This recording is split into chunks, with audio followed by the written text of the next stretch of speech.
వాస్తవంగా అమ్ముదామన్నా మా దగ్గర ఏం లేవు, మా దగ్గర మా సొంతం ఏదైనా ఉంది అమ్మి పెట్టినా సరిపోదు. మనందరం జపాన్లో ఒక పద్ధతి ఉంది, నిరసన తెలపాలనుకుంటే ఒక 2 గంటలు ఎక్కువ పని చేస్తారంట అక్కడ ఉత్పత్తి. అంటే ప్రభుత్వానికి నిరసన తెలపాలనుకున్నప్పుడు జపాన్ లాంటి దేశంలో ఉద్యోగస్తులు ఒక 2 గంటలు అదనంగా పనిచేస్తారంట. అట్లాంటిది ఏదన్నా నూతన విధానాన్ని మా ప్రభుత్వ ఉద్యోగస్తులు తీసుకొని రోజుకొక 2-3 గంటలు అదనంగా పనిచేసి మా ప్రభుత్వానికి నిరసన తెలిపి ఆదాయాన్ని పెంచితే పెరిగిన ఆదాయాన్ని తిరిగి మీకు అందరికీ పంచుతాం. ఆదాయాన్ని పెంచడం, పేదలకు పంచడమే ఈ ప్రభుత్వ విధానం. కాబట్టి మా మల్లన్న గారికి కూడా వాళ్ళందరితో సత్సంబంధాలు ఉన్నాయి. వారే మాట్లాడి ఆర్థిక మంత్రి గారికి కల్పించి ఈ డిఏలు ఈ పంచాయతీలు జర లేకుండా చూసి కొంతకాలం, ఎందుకంటే వచ్చిన ఎంబడే వంచుతాం.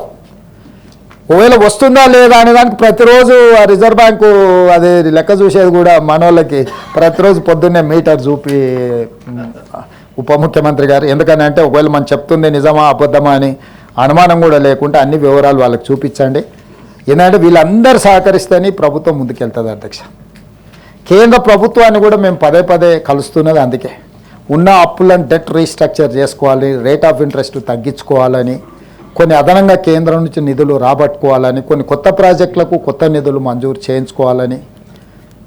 పట్టి విక్రమార్క గారికో నాకో శ్రీధర్ బాబు గారికో ఢిల్లీ వెళ్తే కాలుష్యానికి గొంతు నొప్పి, కాళ్ళ నొప్పులు, కీళ్ళ నొప్పులు వస్తున్నాయి అధ్యక్ష ఒక్కరోజు అక్కడ ఉంటే.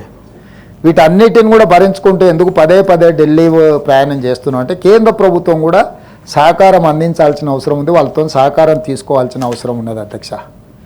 మేము గత పాలకులిగిన हमें कुछ नहीं चाहिए आपका प्यार बस है यानी आप प्यारों का दीवाना नहीं है अध्यक्ष, हम पैसों का दीवाना है क्योंकि हम बहुत कुछ देने का है गरीब लोगों को, दलित आदिवासी महिला सब लोगों के लिए हम कुछ करना है, तो हमें प्यार के साथ साथ पैसे भी चाहिए. इसीलिए हम बार मोदी जी करने जा रहे हैं और बाकी के निर्मला सीतारामन जी सबको हम लोग मिल रहा है कि तेलंगाना तरक्की करना हमारा जिम्मेदारी है. इसीलिए हमारी जिम्मेदारी निभाने के लिए हम लोग कोशिश कर रहा है.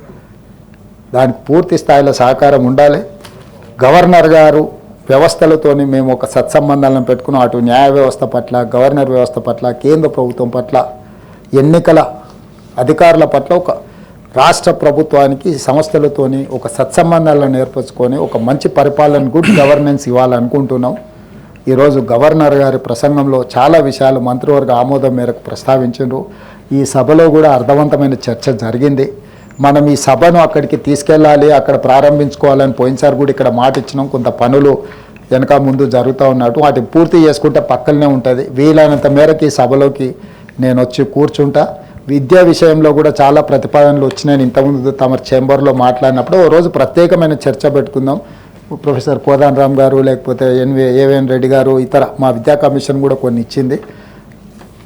రిఫార్మ్స్ ఏం తీసుకొద్దాం, ప్రక్షాళన ఏం చేసుకుందాం.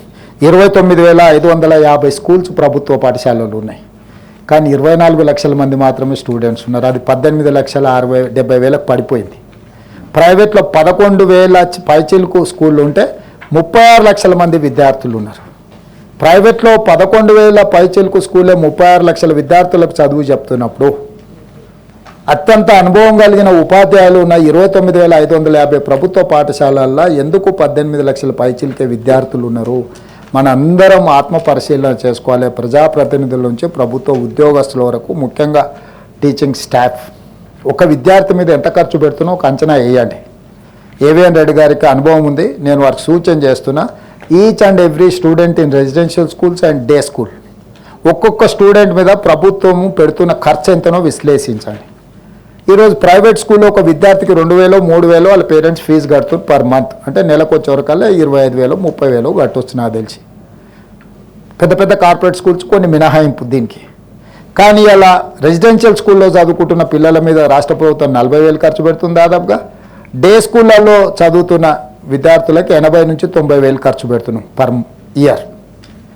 ఇవన్నీ మ్యాక్సిమం జీతభత్యాలు ఇతర సిబ్బందికే పోతున్నాయి. పిల్లలు ఉన్న దగ్గర టీచర్లు లేరు, టీచర్లు ఉన్న దగ్గర పిల్లలు లేరు. ఇది డిమాండ్ సప్లైలో కొంత తేడా ఉంది.